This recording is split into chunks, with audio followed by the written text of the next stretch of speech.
Hello and welcome to the Cyclone Insider Show from the Des Moines Register. I am Travis Hines. He is Eugene Rapay, coming to you on Thursday, talking Iowa State football, talking undefeated Iowa State football, Cy-Hawk winner Iowa State football, and Group of Five road tripping Iowa State football.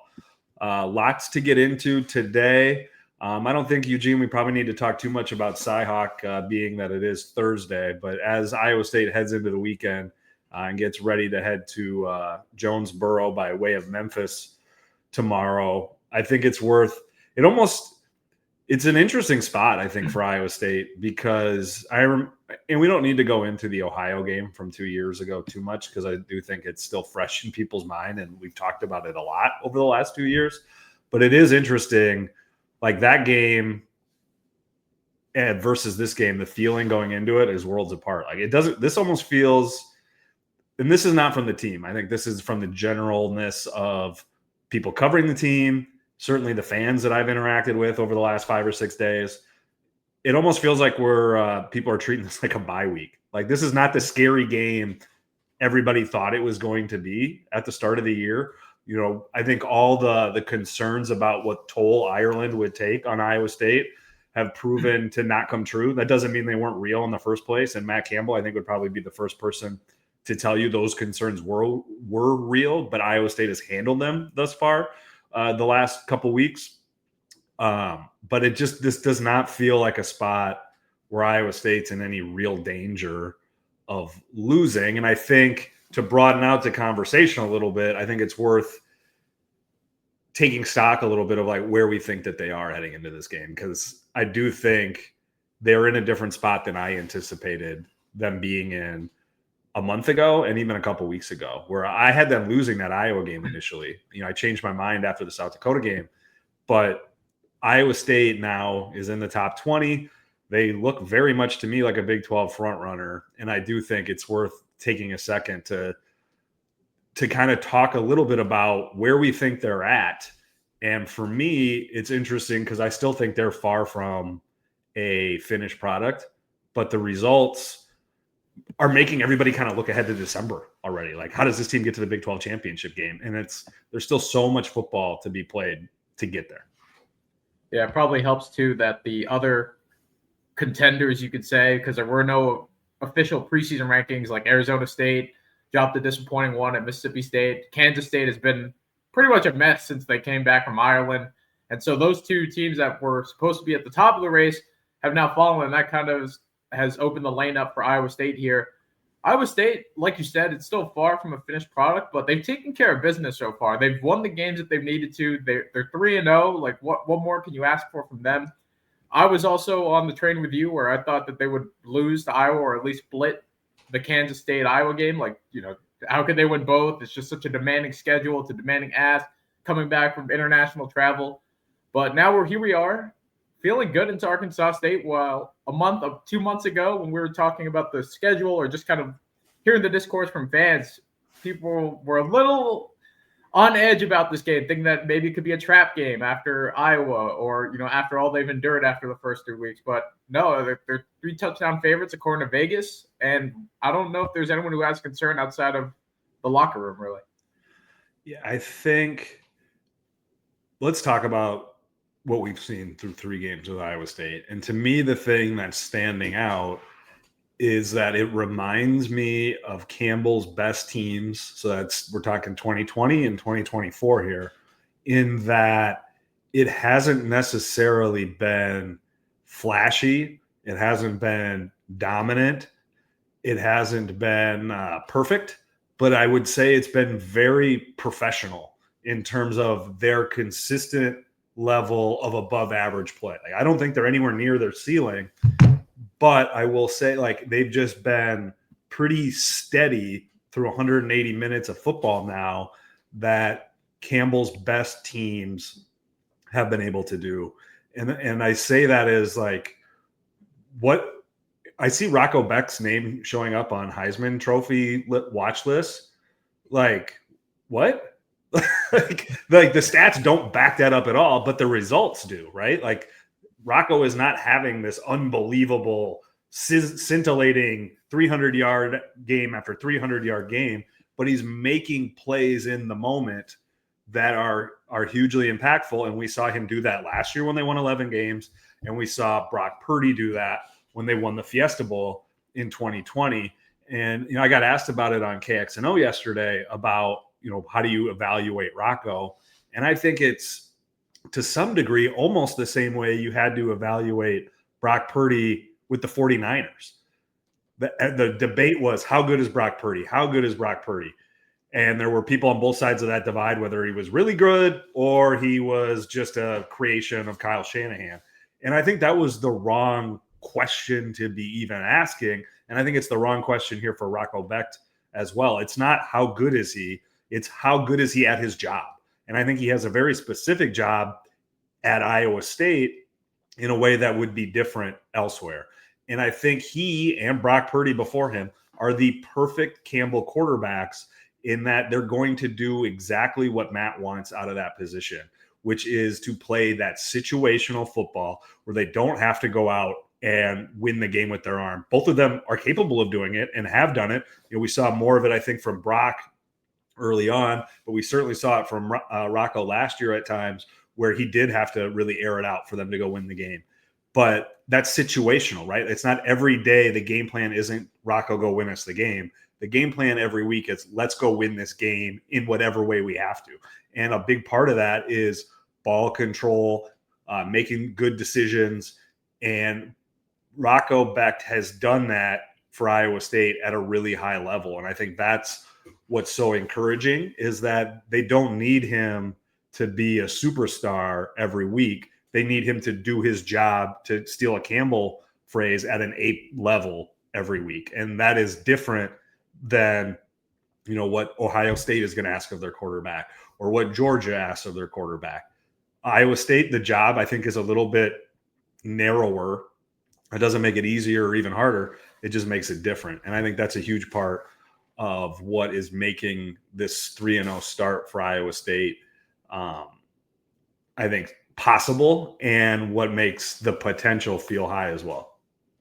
Yeah, just backtracking a couple of weeks ago, ever since you said the word professional on this podcast, that has been like the buzzword in my mind. And for you to rehash it, I thought that was perfect. Like, the way that this team is handled each week just feels professional, just with their approach. I wasn't here before 2024, so I can't, speak exactly too much to what the locker room attitude was. But there's just this sense of just business. Like, every week just feels like business. Like, each day of practice is separate, and then the game. They flush results, and then they just look forward to the next one. Rocco Becht has been kind of like the leading guy in that, and they look at him as like an on-field coach. And I feel like he doesn't need to carry the game, as you mentioned. And there has been games where he doesn't have the flashiest stat lines, or maybe he throws a pick or two here and there, but he's still winning the game for the Cyclones, or he's impacting the game with his legs. So whatever they need from him in that moment, he seems to deliver, especially in fourth quarters or tight games like that. And I feel like that instills a lot of confidence in Iowa State. But for Rocco Becht this year, no interceptions yet. He's played a very clean game. He's got 3 coming this weekend because you said that. I can see it now. I can see it now on Twitter. Oh, this guy, sent him back. But no, I mean, yeah, he's played a clean game. Like, what more can you ask from him? They're winning games. Sure, at times it hasn't looked flashy, but when they need the drive, or when they need the play, or when they need to move the ball like they did against Iowa, where they had that hitch, but when he orchestrated that fourth quarter drive, he got it done. And he's gotten it done in those tight situations before. And unless I'm forgetting one against Iowa, which I very well could be, I think he's only had one pass where you would say that could have or should have been intercepted. And that was in the first game against Kansas State, when I think there was a miscommunication from the wide receivers. And if I'm remembering, it was one of the transfer wide receivers, which makes me think that, like, if you're going to have to take a bet on who made the right play, it's probably the guy that's now in year 4 in the system versus the guy that's in, his 4th month or whatever. So yeah, I think he has played pretty clean football. He did have the fumble against K-State. That the sack was not his fault, but I think the ball security probably was. But yeah, it's interesting to see him getting recognition that he totally deserves.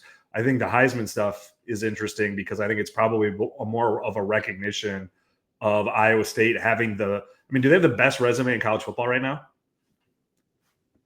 Probably. I mean, you got a top 25 win. You beat a rival.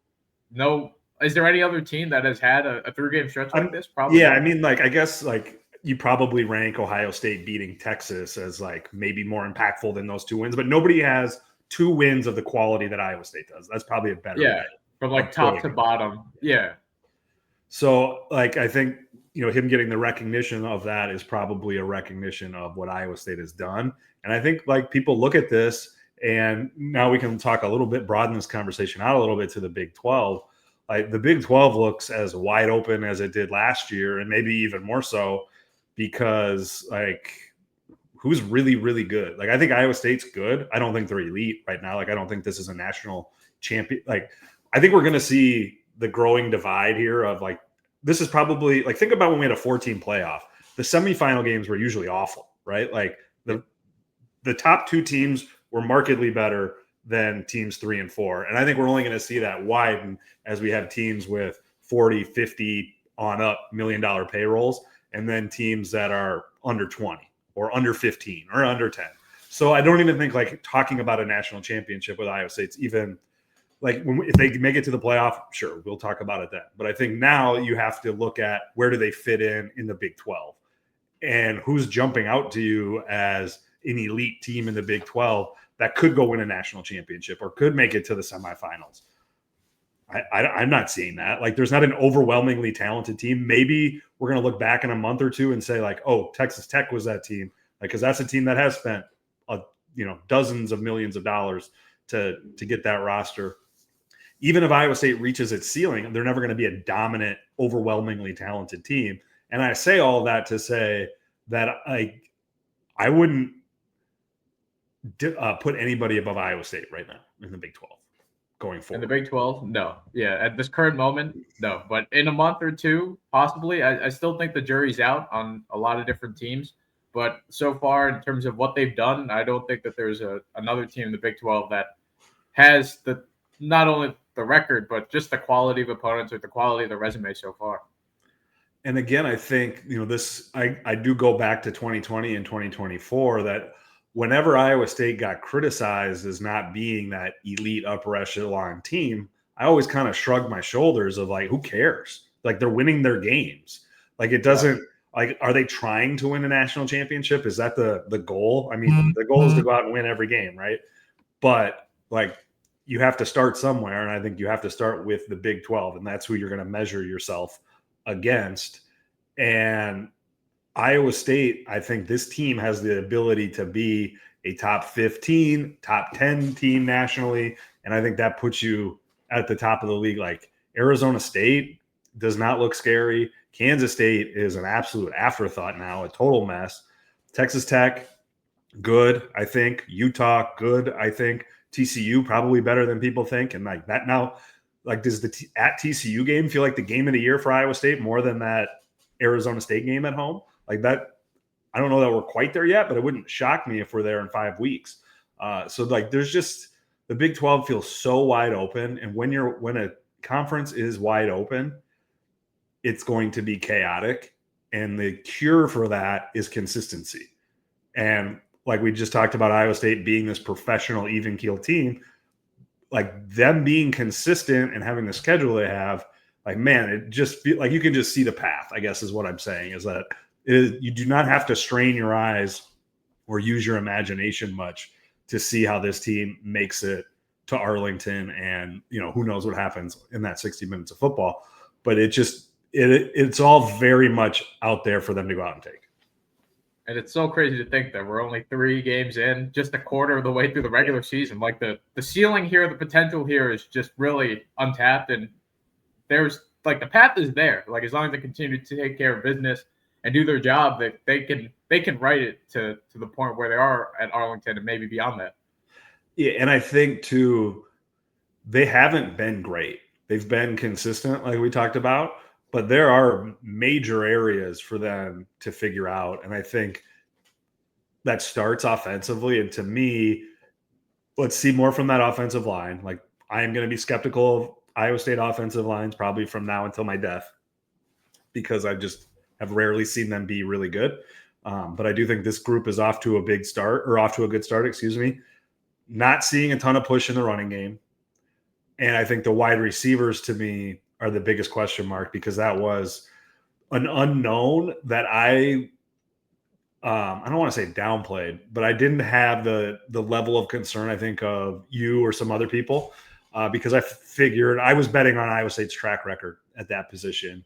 And maybe they get there, but they're not there right now. Like the Townsend and Sowell, like I'm not writing them off yet. They just haven't done much to this point through 3 games, which like I think we talked about it after the Cyhawk game, and I wrote about it this week, Eugene, that there is like when you're 3-0, problems aren't problems or potential. So I do look at this as, an opportunity. And again, they're it's September 11th. This should not be a fully formed team yet. Like they got things to work through, but you start at that wide receiver position.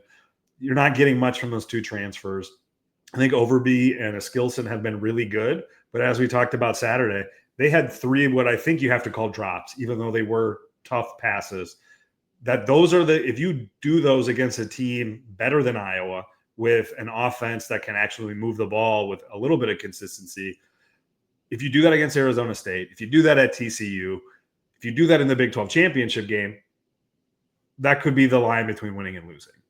Those 3 drops. You can probably get away with 1, 2, you're pushing the limit, and 3, it's like, man, you're leaving a ton of yards. And I think the first Overby one, 6 points out on the board.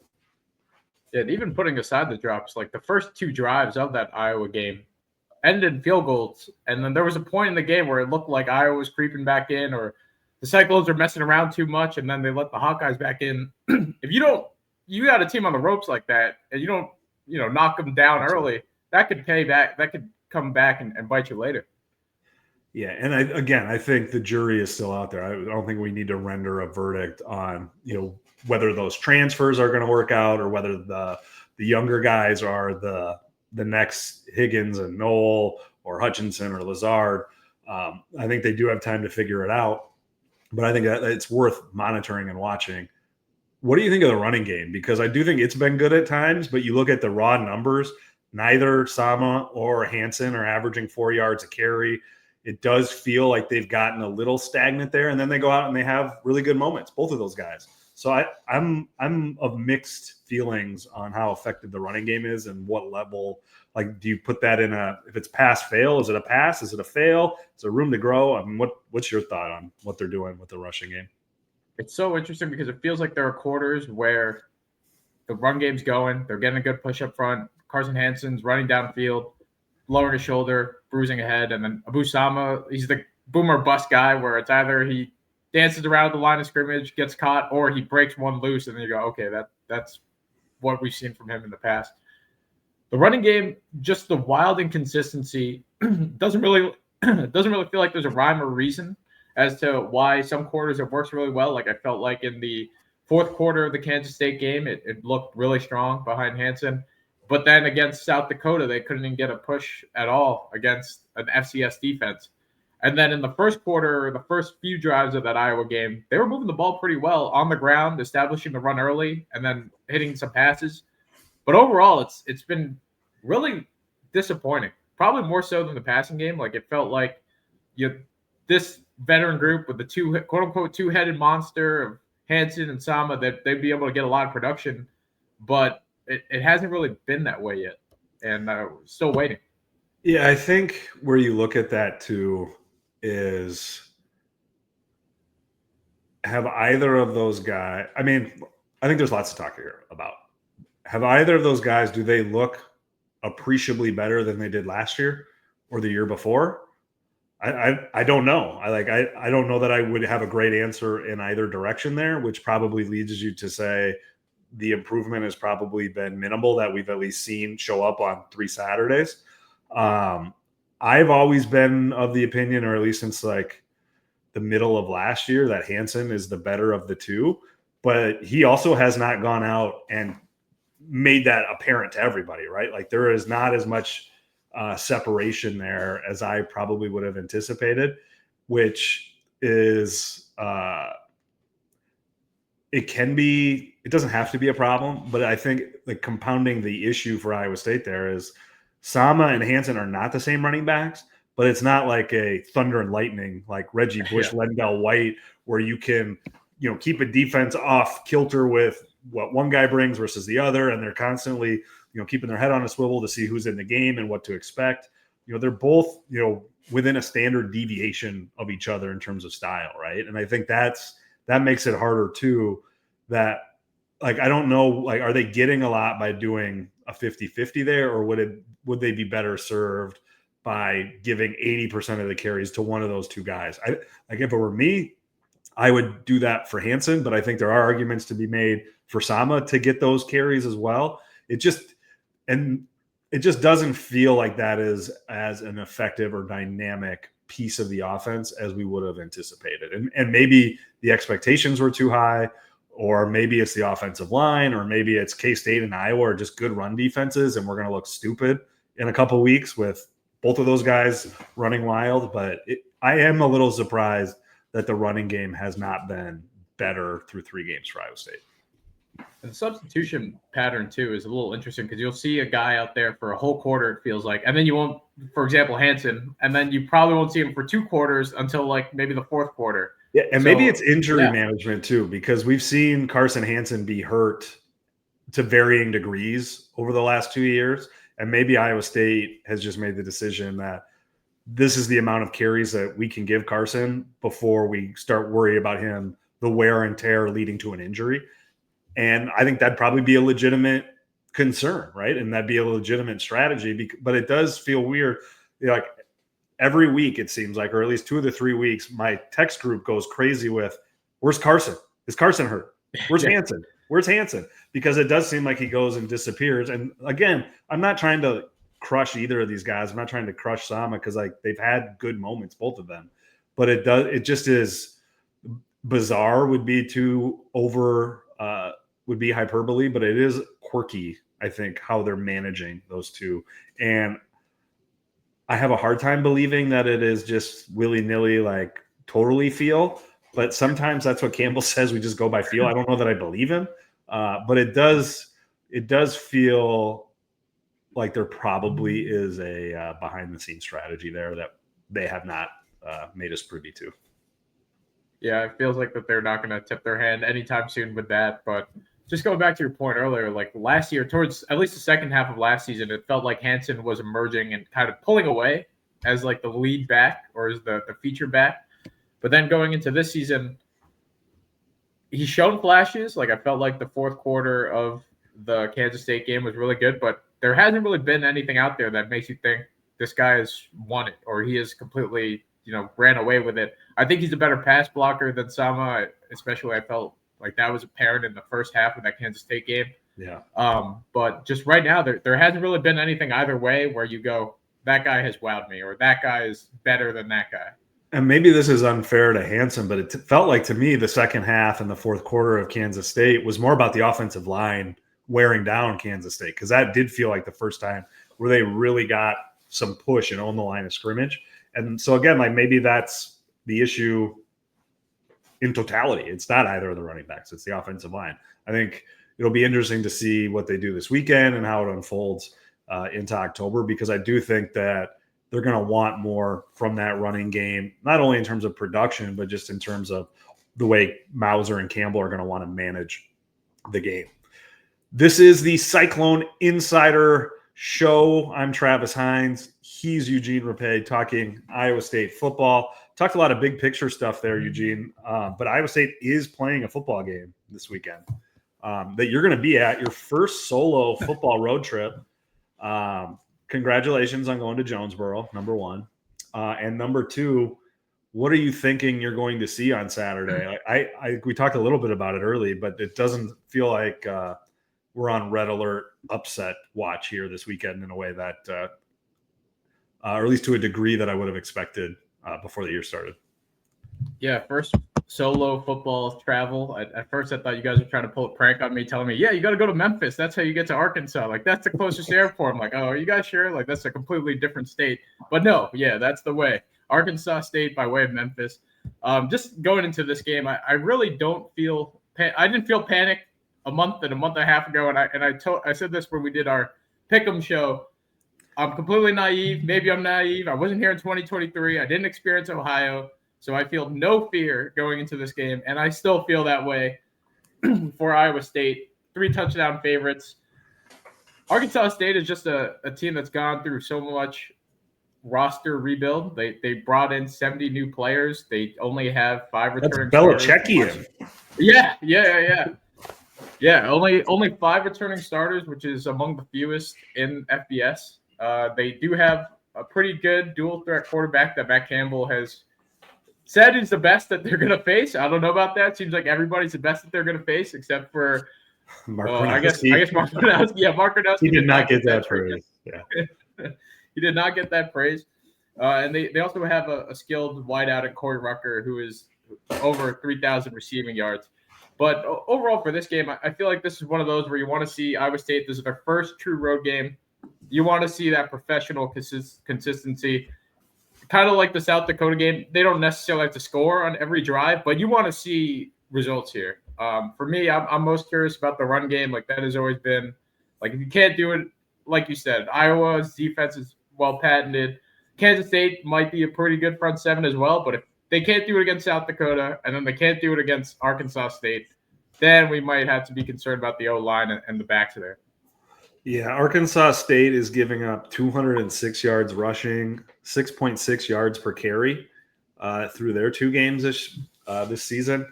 So this does feel like a get-right game for the rushing attack. And I think that would be – like, is that the biggest thing that you could take away from this game, like feeling good about Iowa State? Because I do – like, maybe it's the wide receivers. Maybe it – and, like, because, like, defensively it's going to be whatever, right? Like, can they – we've already seen them – play pretty well against Avery Johnson, a dual threat quarterback, with issues. That was definitely not a perfect defensive performance. But, like, I don't think they could pitch a shutout and have – okay, I was going to say pitch a shutout and score 3 defensive touchdowns. That would probably be impressive. But, like, anything short of that, everybody's probably going to shrug their shoulders, right? If they keep the quarterback in check, they go out and do what John Haycock defenses do. I don't think you're going to feel like a revelation about the defense. Maybe at a couple of spots, but not overall. Where I do feel like offensively, some signs of possibility are going to be more impactful with that running game.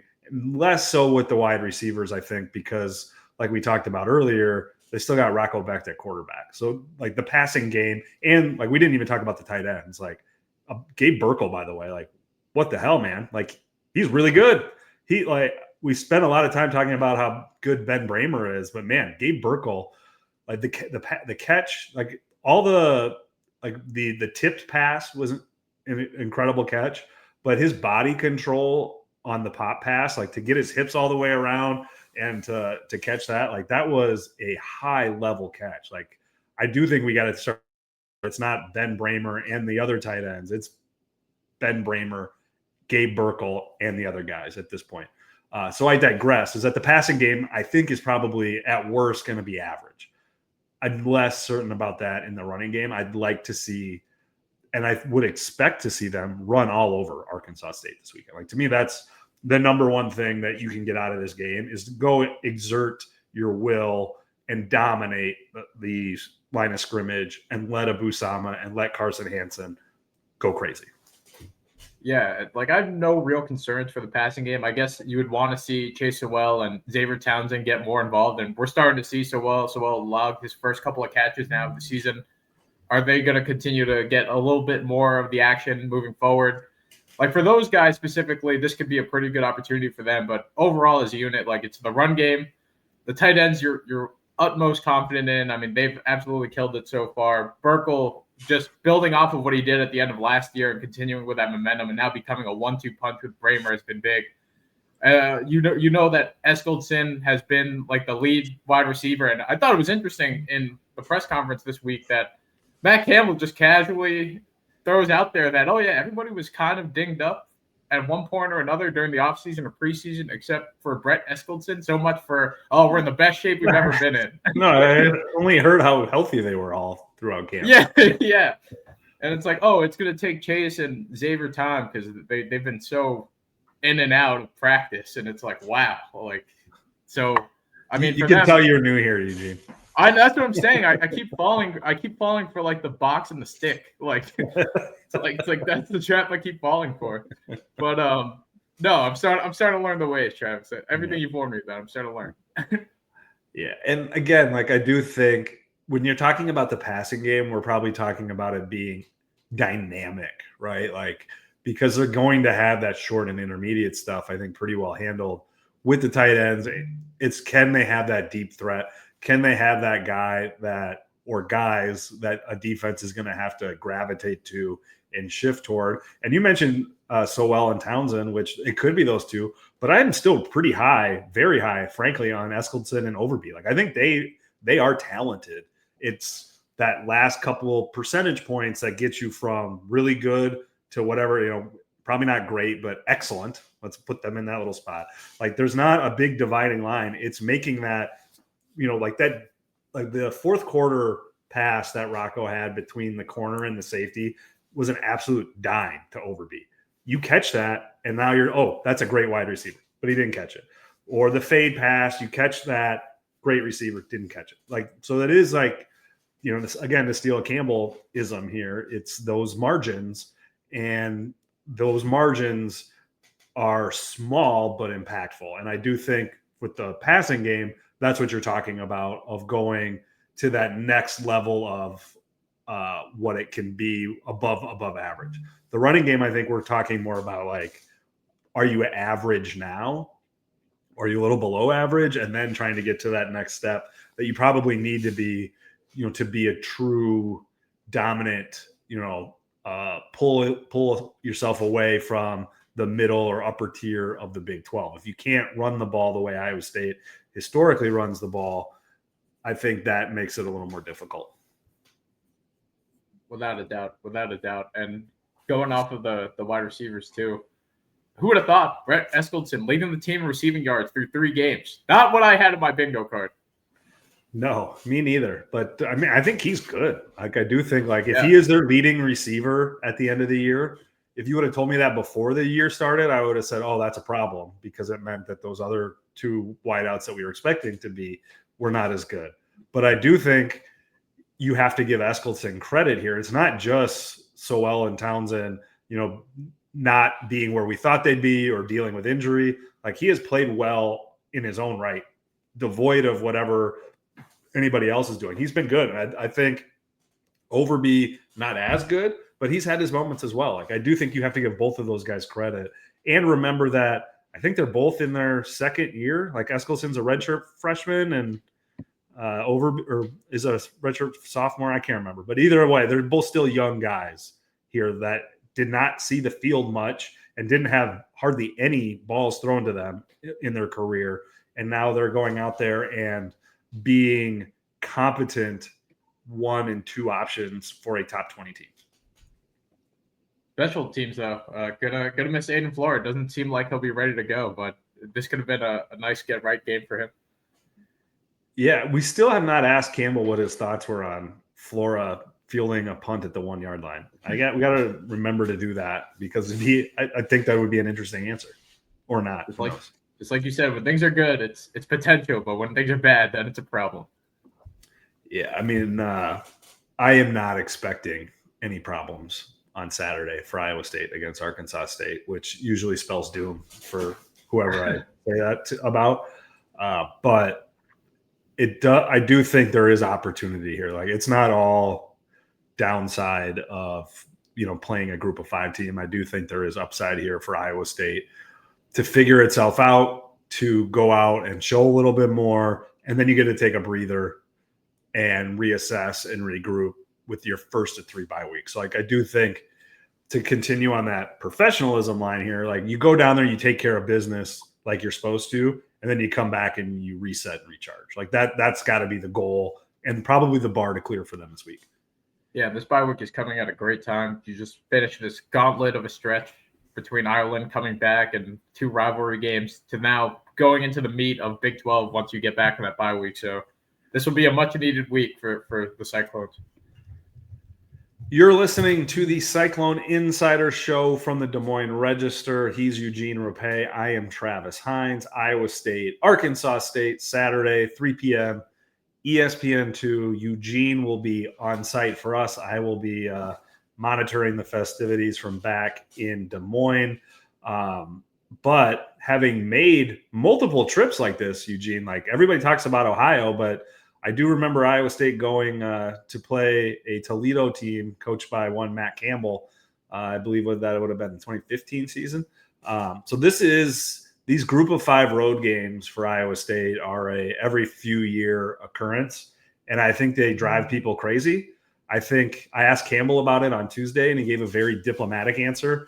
One that I am not completely convinced is a fully truthful one in terms of his distaste for games like these. I haven't talked to Jamie Pollard about this game specifically, but I did go in depth with him about it 2 years ago before that infamous Ohio game, and his line of reasoning and his decision-making process in terms of how they schedule these things was purely financial, that it, essentially saves them $1 million, give or take, for what these bye games cost now by giving a game back to one of these group of 5 teams. And I am not an accountant or business person enough to know, like, my suspicion is that it's a cash flow, it's a consistency issue of, how many home games you have every year, because obviously Iowa State makes money on home games. But I do think I'm of two minds on these things, that on one hand, Iowa State is under financial pressure. I don't want to necessarily say like it never has been before, because the financial pressure has always been real there, and they've always been a little bit behind the 8 ball. But they do now have a new $20 million line item from revenue sharing that they never had before, and you got to be creative to figure out how you're going to make that up to one degree or another. So, okay, it makes sense if this is a way you can do that. On the other hand, though, you won 11 games last year. You won the Fiesta Bowl in 2020.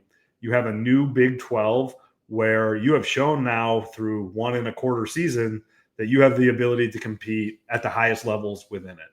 And if you do that, that means you're talking about college football playoff access, whether as the Big 12 champion or as an at-large selection with the strength of your overall resume. And to me, this game is all downside on the football side in terms of resume, because you win it, nobody gives a damn. You lose it, and it will be used to say you and the Big 12 suck. Like that, full stop. It's one of those two things. Either nobody cares or you're terrible and your league is terrible.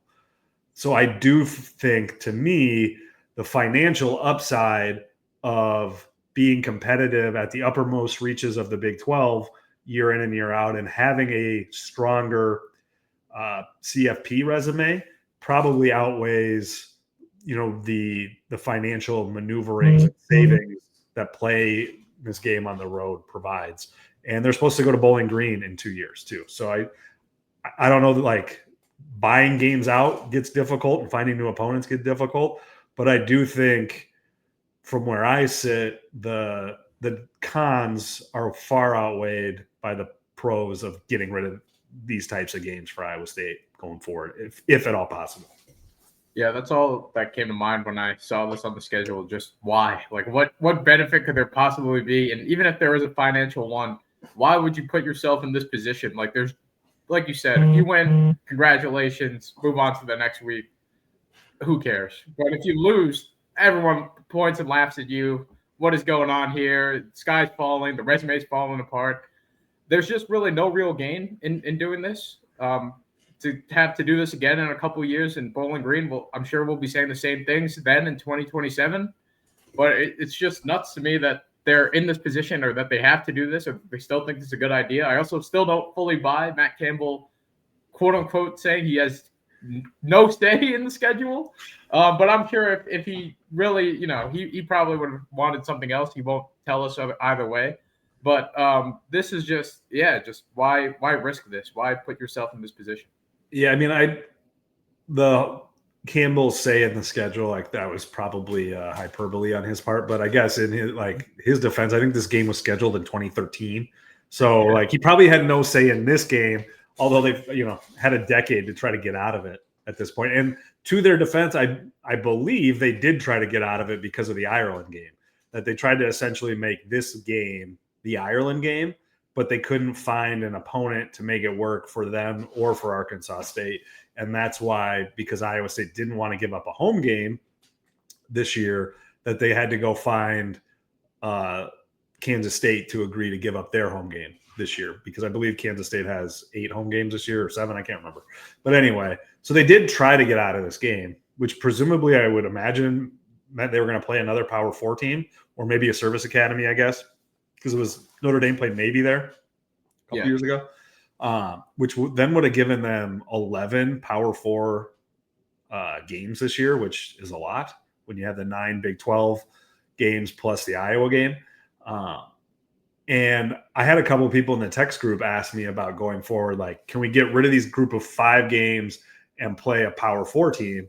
And my response was, that gets to be pretty difficult to have 11 Power 4 games in a season. I would think that if they can get rid of these road games, it still probably means, like, who's Iowa got this week? UMass coming into Kinnick. Probably more UMass. It's more Arkansas State coming for the, 52-7 beatdown last year. It's Louisiana that beat them in 2020. Like, I don't think you're upgrading the schedule. You're just getting another home game here, which I think, like I said, I get the financial pressure that they're under, but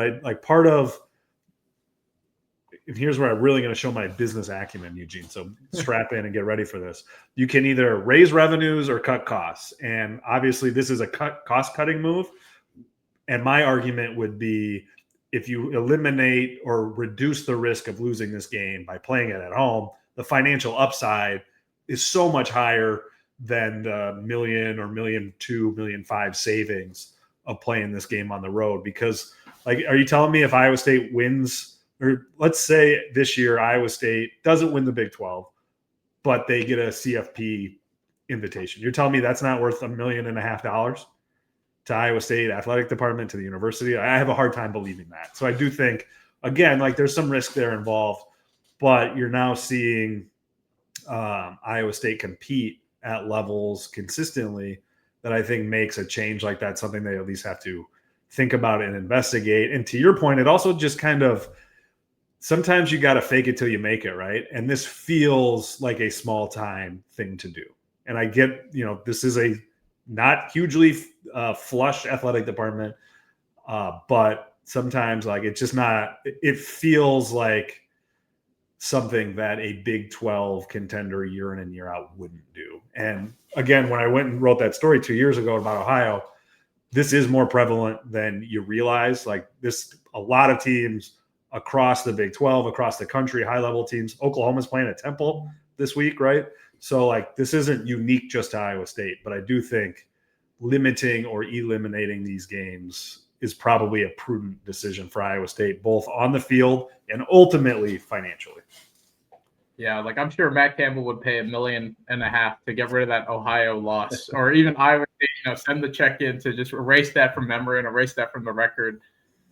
Obviously, I do see your point. Like, if they were to remove that game, there wouldn't be an upgrade. It wouldn't be another top 25 non-con opponent. It wouldn't be another Power 4. It would be one of those. It would be LSU ain't coming to Jack Tri-State. But at least you reduce the risk. Like, you reduce the risk of getting some stuck or just caught napping on the road. Like, you get one of those ho-hum opponents at home. I would love to see the financial numbers one day. That could make for an interesting deep dive. Like, how much money would they save or actually spend, or what the difference would be if they brought in another home game. Maybe it's a lower tier opponent, but what would that cost be compared to having to take a trip to Jonesboro or a trip to Bowling Green or a trip to Athens, Ohio? Yeah, and I think, this is really poor preparation on my part, but, like, Jamie's point, and I think is a fair one, is that it's not just $1 million, because you saved the money last year not having to pay them, and you're not paying another $1 million, $1.5 million to have somebody come this year too, right? Like, so you're getting 2 years without a buy game check having to go out the door, essentially.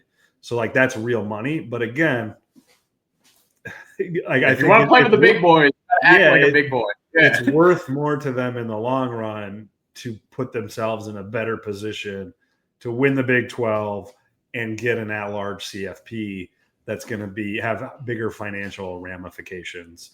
Because I mean, like if they go lose this game, which again I'm not anticipating they are, they go lose this game and it costs them an at-large bid. Like holy hell, can you imagine the S-storm that would rain down on the thinking and logic behind this game to save $1 million, and especially when it's not your money. Everybody's like, oh, it's just $2 million, $4 million. Who cares? Yeah. But yeah, I just think again, if Iowa State wants to be consistently a Big 12 contender, which makes you nationally relevant, I think you do have to mitigate some risk on the field to get the financial rewards off it. And I think like this would be the place where I don't know, this is like where you start, but I think it's got to be on the list to reassess. Yeah, after 2027, they'll revisit this conversation, or maybe for 2029, they will take it off the books. You're just trying to get out of going to Bowling Green in 2 years. Who knows where it could be in 2029? Like New Mexico State, like where would it be? I'd rather go to New Mexico than Jonesboro, but I mean, maybe you'll report back that it's a lovely town. Although, like maybe the rule should just be you have to play in a game where you can actually fly into the city that the game is at. Although, I guess that takes Oklahoma State off the table in the Big 12, or even Ames. Frankly, that's only 45 minutes though. Anyway, we've gone off the rails now. It's time to end this. He's Eugene Rapay. I'm Travis Hines. This has been the Cyclone Insider Show from the Des Moines Register. Thanks for listening. Thanks for those of you watching on YouTube. We'll catch you next time.